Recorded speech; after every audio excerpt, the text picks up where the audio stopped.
Here are the molecular models you'll be using. They have colors. Red is oxygen, black is carbon, white is hydrogen. Each one of these pieces represents an atom. This is a hydrogen atom. This is a carbon atom. This, with its bonds, represents a molecule. Molecules have bonds to hold the atoms together. So you've just reacted baking soda with citric acid. In the baking soda, this is the important molecule. It's called bicarbonate. The citric acid has a complicated molecular structure, but all that's important is that it provides H+ ion. So here's a hydrogen. That's all that the citric acid provided. So you've just seen that when citric acid reacts with baking soda, you get a lot of bubbles. That has to be a gas, and gas is made of atoms, molecules. So we're trying to figure out what did these atoms do to make these bubbles of gas. The gas could be oxygen, O2. This is a model for that.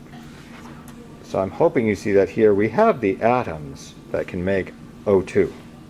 There's 1, 2, 3 oxygen atoms, so maybe 2 of these come out and make the bubbles of gas. But we also need to say what's left over. That has to be a reasonable molecule.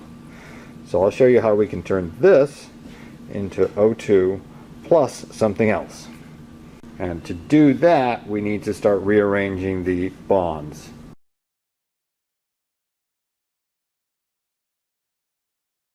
So I can see I kind of have all the pieces I need right here. If I steal this oxygen atom and this oxygen atom with its 2 bonds, then I can make this structure,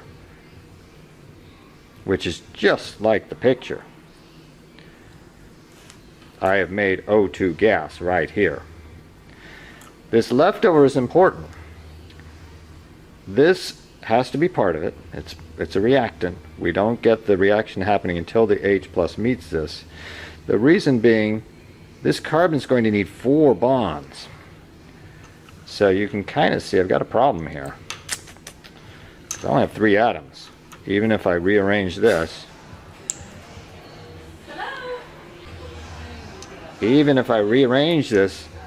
I don't have an atom for the 4th bond. So this is where I go to the kit. This is where I go to the kit and say, time for a double bond. So you can replace these 2 straight pegs, keep the oxygen atom, and use a double bond, which is 2 of these blue curved pegs, to link the oxygen and carbon.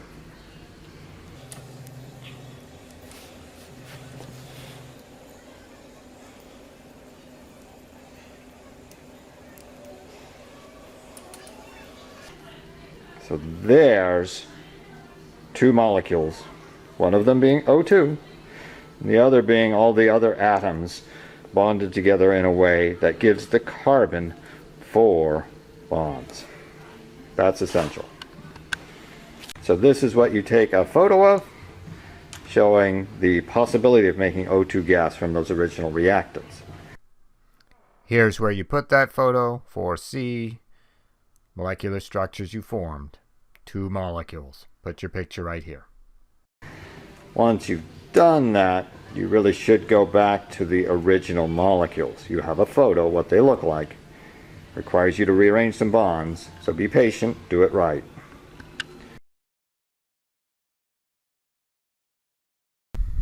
To do this, I'm taking away the double bond, replacing with some single bonds. The straight pegs are single bonds.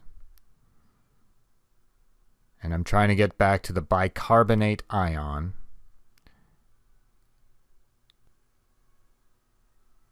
All the oxygens are bonded to the carbon, with 1 hydrogen there, the other hydrogen free.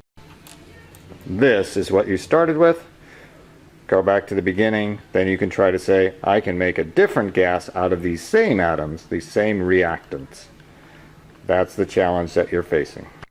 So if you've been following along, possible reaction number 1 is done. But then below that is possible reaction number 2, where you make hydrogen gas, starting with these same molecules, make something different. And possible reaction number 3, make CO2 gas.